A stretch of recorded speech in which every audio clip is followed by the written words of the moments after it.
Jim Gaffigan is the Pale Tourist, an audio comedy special review by Paul Leslie. Of all the performing arts, the one that never ceases to impress me is stand-up comedy.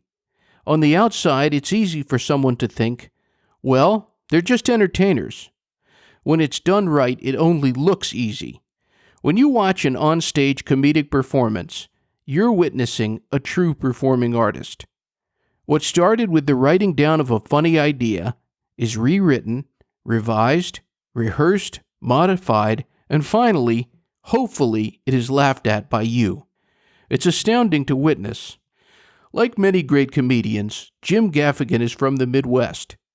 In 1990, still in his early 20s, he moved to New York City to pursue the impossible dream, comedy. He worked hard at it, and today is one of the foremost comedians. When an artist becomes more famous and successful, their following and fame is no longer limited to their country of origin. Furthermore, their ability to travel opens them up to new subjects of inspiration. You can see this again and again in the world of singer-songwriters, and it's a comparison that you could make with Jim Gaffigan and his comedy. I wonder if Paul Simon would have been able to make an album like Graceland without the level of influence he obtained. The same could be said about Jim Gaffigan's latest special. It's not every comedian who gets to explore comedy on an international level. In the year 2020, Jim Gaffigan's gift to the world is The Pale Tourist.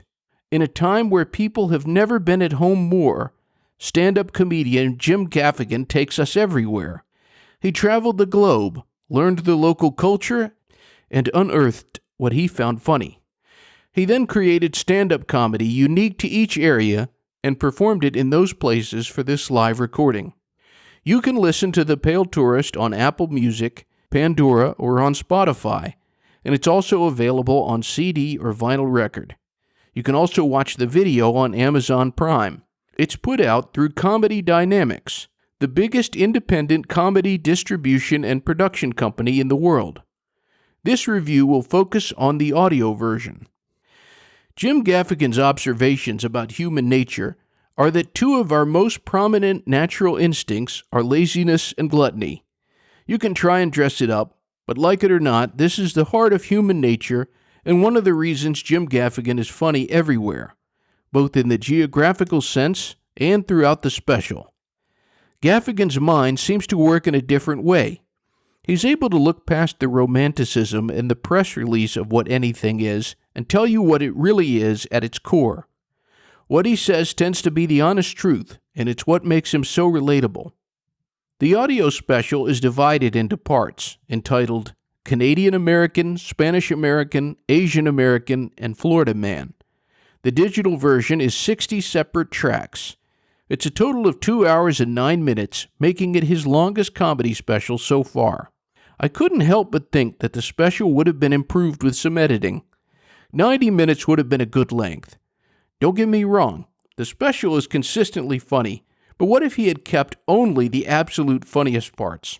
Gaffigan's ability to write and perform comedy specially catered to the location is impressive. It made me wonder what his process is. You don't think of a comedian researching their material, or at least I don't, but it's clear Gaffigan does his own brand of research. I think the best comedians save their best material for the end. This was definitely the case with The Pale Tourist.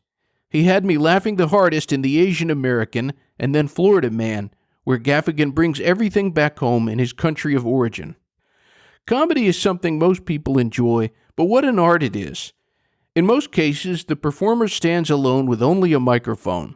As I listened to this special, I thought about how perceptive and truly odd Gaffigan's observations are. Whereas a singer can return again and again with the same beloved repertoire of songs, the comedian must constantly create something fresh.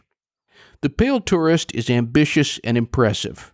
For those who are Gaffigan fans, you'll want to hear it. For those who are less familiar with Gaffigan, his earlier comedy specials are a better place to start. He deserves a lot of credit for moving the art form forward with a very different concept. The Pale Tourist is certainly a unique idea. For those who are fans of Gaffigan's delightfully unusual, insightful thinking and delivery, this is a special you will enjoy. Special thanks to Hannah Schwartz.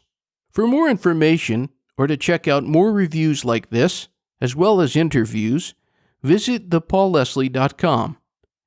You can also contribute to the show via PayPal. There are links to our Facebook and Twitter profile. Just go to thepaulleslie.com. Until next time.